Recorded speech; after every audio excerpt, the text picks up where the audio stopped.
Un convoi blindé occidental avance plusieurs jours dans l'ombre, puis se fige net au milieu du Sahel. Les écrans de veille burkinabés affichent des irrégularités radio répétées, mais aucun coup de feu ne vient troubler la nuit. Que signifie pour vous qu'Ibrahim Traoré impose ce silence? En quelques heures, un déplacement clandestin devient une vitrine publique de souveraineté et l'équilibre des forces se met à glisser pour les habitants, les chancelleries et tous ceux qui pensaient que ces colonnes restaient intouchables. Désormais, chaque kilomètre parcouru dans l'ombre peut se retourner en preuve filmée au petit matin. Ce récit propose une promesse simple: comprendre comment un convoi censé demeurer invisible devient, en une seule nuit, un point fixe autour duquel se réorganisent les perceptions militaires et politiques du Sahel. La valeur de cette analyse tient dans un bénéfice clair: savoir lire une opération silencieuse sans céder au récit hâtif, un outil essentiel pour quiconque observe l'évolution des équilibres régionaux. Mais l'enjeu dépasse la curiosité technique. Il touche à la manière dont une séquence de signaux ténus, irrégularités radio, schéma thermique, itinéraire non déclaré, peut inverser le rapport entre clandestinité et contrôle du terrain. Le risque est immédiat: interpréter trop vite ou trop peu. Le gain potentiel, lui, réside dans la capacité à reconnaître les mécanismes qui transforment un mouvement discret en démonstration souveraine observable. Un détail, pourtant, reste suspendu: comment un zéro tir peut-il imposer une lecture dominante? Cette question guidera l'ensemble du parcours analytique. Une première révélation apparaît dès l'ouverture. Plusieurs jours d'irrégularité radio suffisent à transformer un bruit ténu en motif opérationnel. Une seconde révélation suit immédiatement. En une seule nuit, ce motif devient une immobilisation complète d'un convoi occidental sans qu'aucun tir ne soit échangé. Ces deux repères, durée longue, basculement court, imposent un rythme qui redéfinit la lecture de l'incident. À partir de là, le contexte se resserre. Les opérateurs burkinabés observent des échanges radio inhabituels, d'abord dispersés, puis répétés au point d'évoquer une cohérence involontaire. Parallèlement, des signatures thermiques émergent dans des couloirs rarement fréquentés, comme si un déplacement d'important cherchait à glisser hors des routes déclarées. Rien ne ressemble à une alerte spectaculaire. Justement, c'est cette absence d'éclat qui donne sa force au processus. Un faible signal qui persiste devient une indication solide. Les trajectoires relevées contournent les villages, évitent les postes de contrôle et suivent des axes secondaires où se croisent d'ordinaire peu de mouvements officiels. L'ombre, utilisée pour protéger la progression, devient paradoxalement une source de vulnérabilité lorsque la veille locale resserre son filet. Ce n'est plus la question du qui prime, mais celle du comment. Comment un ensemble d'indices techniques peut-il réorganiser une réponse sans confrontation? Dans cette séquence, Ibrahim Traoré se distingue moins par des déclarations que par un tempo politique. Observé d'abord, calibré ensuite, exposé au moment utile. Son silence n'efface pas l'action, il la conditionne. Lorsque le convoi se retrouve immobilisé, propre, aligné, sans trace de lutte, l'absence de chaos devient un indice en soi. La scène suggère une neutralisation méthodique plutôt qu'un choc improvisé. À l'aube, ce qui aurait pu rester un détail technique prend une portée diplomatique et sociale. La diffusion rapide des images rompt l'opacité habituelle. Chaque acteur, population, institution, chancellerie doit désormais interpréter un fait figé, parfaitement visible, dont la sobriété même sert de message. Deux témoins ordinaires guident la compréhension des premières heures, chacun offrant une découpe différente du même moment. Le premier est un commerçant réveillé avant l'aube, en périphérie de la capitale.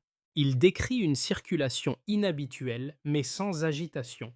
Pas de cris, pas de panique, simplement un défilé de véhicules locaux avançant avec une précision qui lui semble presque chorégraphiée. Les sirènes demeurent discrètes et le mouvement paraît suivre un tracé déjà anticipé. Pour lui, la notion de danger importe moins que l'impression d'un terrain parfaitement tenu. Le second témoin est un technicien chargé d'examiner les images au matin. Son regard ne relève ni affrontement ni désordre. Il insiste au contraire sur l'absence de traces de lutte. Blindés alignés, position propre, aucun signe de dispersion. Selon lui, cette propreté constitue un indice déterminant. Elle suggère que l'objectif n'était pas de frapper, mais d'arrêter. Elle laisse penser qu'une méthode se trouve derrière la neutralisation et non une réaction impulsive. À mesure que ces perceptions circulent, un effet précoce se dessine dans les rues de Ouagadougou. L'humeur change. Les les habitants ne réagissent pas par la peur, mais par un regain de confiance, comme si la maîtrise silencieuse révélée par les images confirmait une capacité jusque-là supposée, jamais observée. Dans cette ambiance, la posture retenue d'Ibrahim Traoré crée un point d'équilibre. Il ne dramatise pas, mais ne minimise rien. Il laisse les faits produire eux-mêmes leur portée politique. Le sens apparaît déjà. La maîtrise précède le récit. La dynamique s'ouvre sur une première phase de déclenchement discret. Tout commence par un signal faible, une irrégularité radio, puis une autre. Rien de spectaculaire, juste une répétition qui refuse de s'effacer. Les opérateurs écoutent, notent, reviennent, le motif s'installe. Une surveillance discrète se forme autour d'un mouvement d'encore indéchiffrable. Les données thermiques ajoutent un deuxième fil, silhouettes froides dans des zones rarement utilisées, trajectoires nocturnes qui s'écartent des routes déclarées. Le puzzle ne crie pas l'alerte, mais impose une vigilance. Chaque heure renforce un doute méthodique. Ce qui devait passer inaperçu laisse des traces. Les jours s'empilent. Le schéma devient clair. Les couloirs empruntés évitent les villages. Les axes officiels sont contournés. Les passages frontaliers se font discrets, presque latéraux. L'ombre, trop sollicitée, commence à se fissurer. Le suivi local resserre son travail. Ibrahim Traoré demande de maintenir le tempo. Pas d'agitation, pas d'annonce, juste de la patience. Le choix est stratégique. Il transforme l'observation en outil d'anticipation. Une phase d'accélération maîtrisée suit ensuite. La nuit bascule. Une seule nuit, le convoi occidental avance encore. Il se croit invisible. Les unités burkinabées, déjà positionnées, referment progressivement le cercle. Pas de sirène, pas de brusquerie, pas de tir. Les blindés continuent, puis s'arrêtent, d'un coup, comme retenus par une force silencieuse. La scène impressionne par ce qui n'apparaît pas. Pas de lutte, pas de chaos, pas de dispersion. Les véhicules restent alignés, propres, figés. La neutralisation ressemble à un geste calculé, pensé des jours auparavant. L'effet interne est immédiat. Pour les observateurs, la séquence confirme la cohérence de la veille. Les signaux faibles ont conduit à une action maîtrisée. La démonstration repose moins sur une puissance de feu que sur la capacité à choisir le moment juste. Le contraste devient une preuve. On attendait d'un affrontement, on découvre une immobilisation nette. Enfin, une phase de répercussion plus large se déploie. À l'aube, les images circulent rapidement, presque sans contrôle possible. Elles montrent un fait nu, un convoi immunisé sans qu'un seul tir n'ait été tiré. Le sens se déplace. Ce n'est plus un incident technique, c'est un message politique. La population réagit par une énergie nouvelle. Les rues s'animent. La confiance, fragilisée par des années d'opacité, retrouve un point d'appui. Les chancelleries, elles, s'inquiètent. Elles demandent des explications. Chaque justification logistique apparaît fragile face à la cohérence des indices. Jour d'observation, une nuit d'action, zéro tir. Le récit concurrent devient difficile à imposer. La décision d'exposer les blindés renforce le basculement. Montrer remplace expliquer. Pour les acteurs du terrain, la séquence révèle une grammaire. Surveiller longtemps, agir brièvement, exposer clairement. Dans cette logique, la retenue d'Ibrahim Traoré sert de pivot. Elle empêche l'escalade, tout en rendant la démonstration impossible à minimiser. On voit alors se refermer un arc fait de patience, de précision et d'exposition. La structure quantitative de cette séquence repose sur un triptyque clair, plusieurs jours d'irrégularité radio, une nuit décisive, zéro tir. Ce passage du long au bref, puis du bref au silence, définit le basculement central. Il montre comment une accumulation étalée dans le temps peut se condenser en une seule action maîtrisée, avant de produire une image définitive qui ne nécessite aucune amplification verbale. Le premier repère concerne plusieurs jours d'irrégularité radio. Ce chiffre n'est pas décoratif, il est fondamental. Il signifie que les opérateurs n'ont pas agi sur une impulsion. Ils ont observé, comparé, vérifié, laissé les signaux persister jusqu'à former un motif. Cette durée ajoute une dimension méthodologique. La veille n'était ni improvisée ni réactive. C'était une discipline structurée. Autrement dit, la répétition transforme une anomalie isolée en indice devenu exploitable. Le deuxième repère porte sur une seule nuit comme delta. Après la phase lente, la bascule est instantanée. En quelques heures, un convoi présenté comme intangible se retrouve immobilisé sans résistance visible. La compression temporelle met en lumière une compétence essentielle, savoir quand agir, ni trop tôt ni trop tard. Cette nuit concentre les enjeux accumulés pendant la veille, révélant l'efficacité d'un tempo choisi plutôt qu'imposé. Autrement dit, la rapidité surprend parce qu'elle condense plusieurs jours d'observation patiente. Le troisième repère souligne zéro tir. Ce chiffre résume plus que l'absence de violence. Il dit la maîtrise du terrain, la capacité à neutraliser plutôt qu'affronter et le choix d'une signature où la preuve visuelle remplace le choc armé. Le zéro agit comme un argument politique autant qu'opérationnel. Il ferme l'espace de la contestation narrative.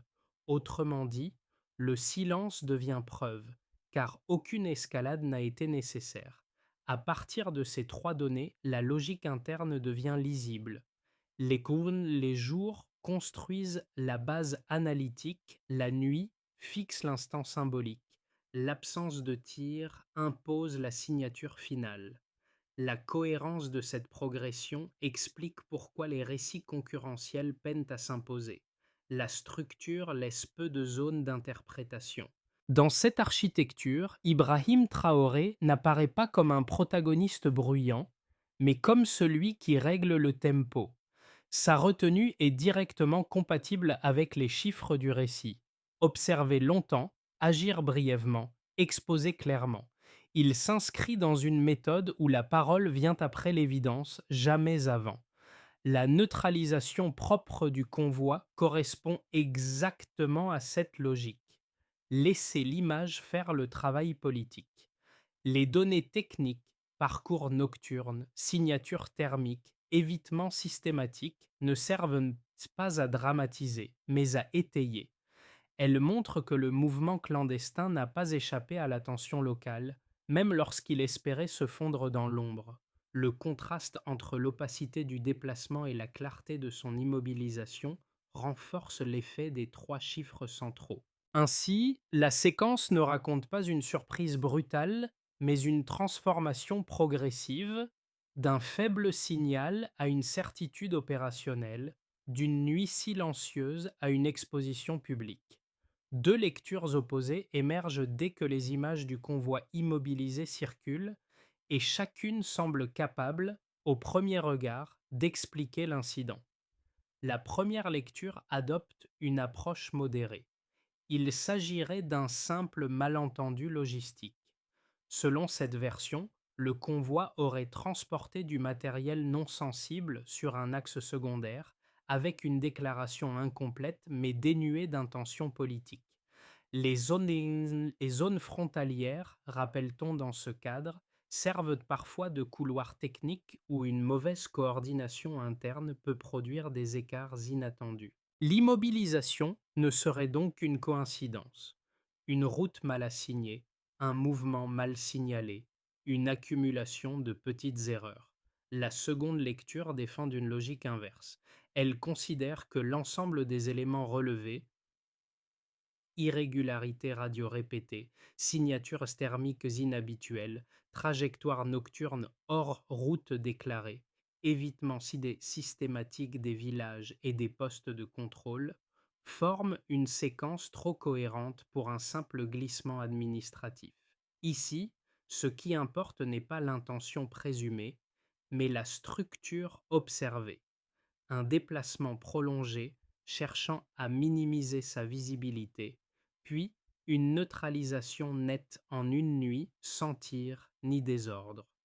La méthode l'emporte sur le récit. Pour répondre de manière rigoureuse, sans prêter de motivation non prouvée, il faut revenir strictement aux données du récit. Or, ces données affaiblissent la première hypothèse. Une coïncidence logistique se répète rarement plusieurs jours. Une dérive administrative n'emprunte pas de manière systématique des itinéraires hors des axes habituels. Et une erreur de coordination n'explique pas la neutralisation propre sans chaos observée au matin. À l'inverse, la seconde lecture se contente de décrire ce qui est visible, un motif construit dans la durée, une action brève, une exposition publique qui verrouille l'interprétation. Ibrahim Traoré apparaît alors comme garant politique d'une méthode plutôt que comme l'auteur d'un récit. Laisser les faits contraindre les versions concurrentes. Au bout du compte, la cohérence tranche mieux que les intentions supposées. Jusque-là, la séquence semblait contenue dans un vocabulaire technique. Signaux répétés, traces thermiques, itinéraire discret, encerclement silencieux. Un point charnière né d'un geste simple mais décisif. L'exposition publique. Les blindés, non seulement stoppés, apparaissent alignés, visibles, offerts au regard de tous. Ce qui relevait de l'ombre devient un message adressé autant aux habitants qu'aux chancelleries. La démonstration modifie immédiatement le paysage des interprétations. Les explications évoquant une erreur logistique perdent en crédibilité car l'image impose une autre grille. Un mouvement pensé comme indétectable a été suivi, compris, puis neutralisé sans un seul tir. La preuve visuelle remplace le débat. Le public, qui ne disposait que de soupçons, reçoit soudain une matérialité incontestable. C'est dans ce glissement qu'intervient la retenue d'Ibrahim Traoré. Son silence n'efface pas l'acte, il l'amplifie. Il laisse l'image structurer la réception politique, transformant une opération nocturne en repère stratégique. À partir de ce moment, la question ne porte plus sur ce qui s'est passé, mais sur la portée possible de cette nouvelle règle. Surveiller longtemps, agir brièvement, exposer clairement. Une image suffit parfois à déplacer l'équilibre. Les effets de l'immobilisation ne se limitent pas à l'instant du matin. Ils se déposent en couches successives, touchant des acteurs différents et révélant, par contraste, la portée réelle d'une opération sans tir. Chaque groupe, institution, économie de proximité, citoyens, partenaires régionaux, réagit selon ses propres attentes, mais tous doivent désormais composer avec une même image, un convoi censé glisser dans l'ombre, exposé sans chaos au cœur du Sahel. Du côté des institutions nationales. Pour les institutions burkinabées, l'épisode agit comme une validation opérationnelle et narrative. La séquence, plusieurs jours, une nuit, zéro tir, devient une méthode. Surveiller, intervenir brièvement, exposer quand les faits sont lisibles. Ce cadre renforce la légitimité d'un discours plus ferme dans les interactions internationales, car la démonstration précède l'argumentation. Les demandes rapides de clarification venues de capitales occidentales confirment l'importance de l'incident. il n'a pas été traité comme une anomalie mineure. La retenue d'Ibrahim Traoré sert d'armature à cette posture. Éviter la surenchère tout en affirmant une souveraineté tangible. Du côté des entreprises et de l'économie de proximité, les acteurs économiques ne voient pas dans l'épisode un symbole pur. Ils y lisent une variation de stabilité perçue. L'absence de chaos, la fluidité retrouvée des accès essentiels et l'afflux de curieux près des zones de passage créent une dynamique temporaire, mais réelle.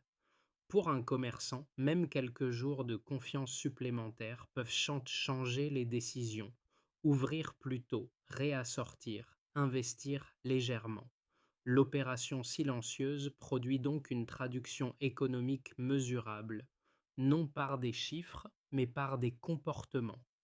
Pour les citoyens à l'intérieur du pays, l'impact psychologique est immédiat. L'exposition publique des blindés immobilisés transforme une inquiétude diffuse en affirmation visible de souveraineté. Les rues ne s'animent pas par peur, mais par une énergie de reprise en main. La sécurité n'est pas décrite comme totale, elle devient tangible. Les habitants voient un territoire capable de contenir une intrusion sans s'abîmer dans la violence. Le silence d'Ibrahim Traoré dans cette phase agit comme un stabilisateur. Il suggère que l'opération n'était ni improvisée ni fragile. À l'échelle régionale, l'épisode crée un précédent. Le Mali et le Niger saluent ou jugent nécessaire l'opération, ce qui élargit la portée du message. Ce n'est plus un événement isolé, mais une esquisse de coordination sécuritaire au sein de l'Alliance du Sahel. Pour les observateurs habitués à une région fragmentée, cette convergence impose une réévaluation. L'idée centrale est simple. Les zones d'ombre se resserrent et les mouvements étrangers sont désormais susceptibles d'être observés par une méthode visible, assumée, reproductible. L'incident devient ainsi un repère partagé, preuve visible, souveraineté rendue tangible. Sur un horizon de 6 à 12 mois, 3 trajectoires demeurent plausibles à partir des éléments strictement présents dans le récit: la durée de la veille, la neutralisation en une nuit, l'exposition publique au matin et les réactions nationales, économiques, citoyennes et régionales. Aucun scénario ne présume d'intention non démontrée. Il découle uniquement des mécanismes déjà observables. Dans un scénario de base, dans cette trajectoire, les capitales occidentales maintiennent des demandes de clarification tout en évitant l'escalade. Les échanges restent prudents, presque administratifs. Le récit public insiste sur l'hypothèse d'un déplacement non hostile mal coordonné. Côté burkinabé, la surveillance radio et thermique se renforce pour éviter la répétition du schéma. Les institutions consolident la méthode observer longtemps, agir brièvement, exposer clairement. Dans la société, l'épisode demeure un repère émotionnel, mais la vie courante retrouve une cadence normale, avec une vigilance accrue dès qu'un signal anormal réapparaît. Dans un scénario optimiste, ici, l'incident agit comme un catalyseur de coordination. Le Mali et le Niger, déjà évoqués dans le récit comme soutenant l'opération ou la jugeant nécessaire, transforment cette convergence en procédure concrète. Partage régulier d'indices faibles, synchronisation de veille transfrontalière, circulation accélérée d'analyses techniques. Les partenaires extérieurs, confrontés à un précédent visible, ajustent leurs modalités d'intervention vers des cadres plus transparents. La mobilisation citoyenne se convertit en exigence de cohérence. Moins de slogans, plus de méthodes. Dans ce cadre, la retenue d'Ibrahim Traoré renforce un style politique basé sur la démonstration plutôt que la surenchère. Dans un scénario plus défavorable, les interprétations contradictoires s'accentuent. Certaines puissances extérieures durcissent le ton, produisant des pressions diplomatiques supplémentaires. Les réseaux sociaux amplifient les divergences, nourrissant un climat de suspicion où chaque irrégularité radio devient potentiellement un signe de crise. Les institutions sécuritaires mises sous tension risquent la surréaction. Le débat régional se fragmente de nouveau et la fenêtre de coopération observée dans le récit se réduit. Une recommandation de lecture s'esquisse. Plutôt que de chercher qui gagnera, il devient plus éclairant de suivre la séquence, d'identifier la méthode, puis d'observer comment chaque acteur réagit à une même preuve. L'avenir dépend souvent moins des intentions supposées que de la cohérence des mécanismes déjà visibles. L'épisode des blindés immobilisés semble, à première vue, éloigné du quotidien. Pourtant, il touche trois cercles distincts de spectateurs, chacun recevant l'événement selon sa propre grille d'expérience et de préoccupation. Ces cercles, jeunesse urbaine, commerce et petites entreprises, observateurs régionaux, trouvent dans la même image trois significations différentes, parfois complémentaires. Pour une partie de la jeunesse urbaine, pour une partie de la jeunesse connectée, la scène agit comme une validation émotionnelle. L'idée qu'un territoire longtemps considéré comme vulnérable puisse reprendre la maîtrise de son récit crée un élan symbolique. Les images, largement partagées, deviennent un test. La fierté collective peut-elle se transformer en exigence de méthode, de cohérence, de responsabilité? Le silence mesuré d'Ibrahim Traoré renforce ce sentiment. L'action précède la parole et non l'inverse. Pour les commerçants et les petites entreprises, leur lecture est moins politique, plus pragmatique. Ils scrutent avant tout les signes de stabilité perçus: absence de chaos, reprise des flux, curiosité accrue des habitants. Un léger mieux-être symbolique peut suffire à modifier des comportements économiques immédiats. Ouvrir plus tôt, réapprovisionner, oser une petite dépense. Leur attente n'est pas la perfection sécuritaire, mais la continuité. Pour eux, la sobriété de l'opération constitue un repère rassurant. Pour les observateurs régionaux et les amateurs de géopolitique, ce public voit dans la séquence une grille de lecture du Sahel contemporain. Surveillance prolongée, action courte, exposition publique.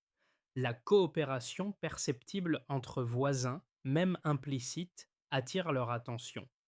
Le précédent posé pourrait remodeler les anticipations régionales dans les mois à venir. Deux pistes simples pour le spectateur.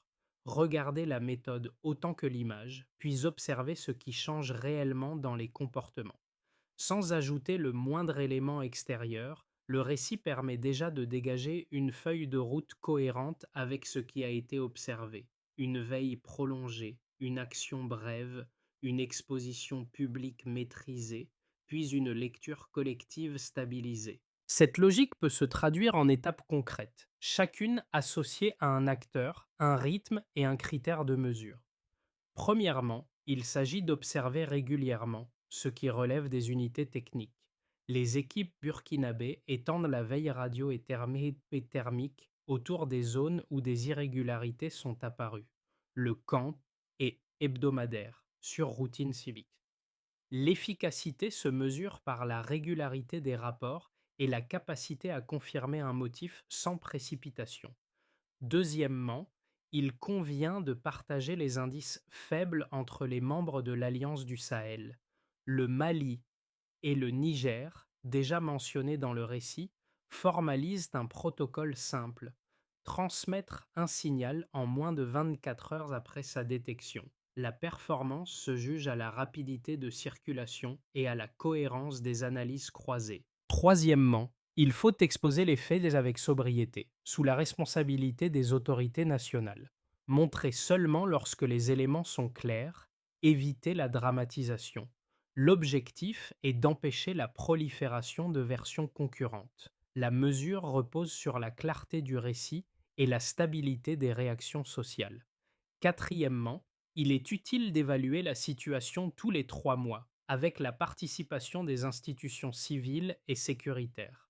Les bilans portent sur trois axes: perceptions internes, cohérence diplomatique, fluidité économique de proximité. Le critère clé est la constance. Ni emballement, ni repli. Dans cette architecture, la retenue d'Ibrahim Traoré sert de centre de gravité. Maintenir le tempo, éviter la surchauffe, laisser la démonstration guider la parole. Il en ressort un principe simple. Il faut une méthode claire et des réactions lisibles. Le récit revient, comme une boucle, à l'image discrète évoquée par le commerçant au petit matin. Des véhicules avançant en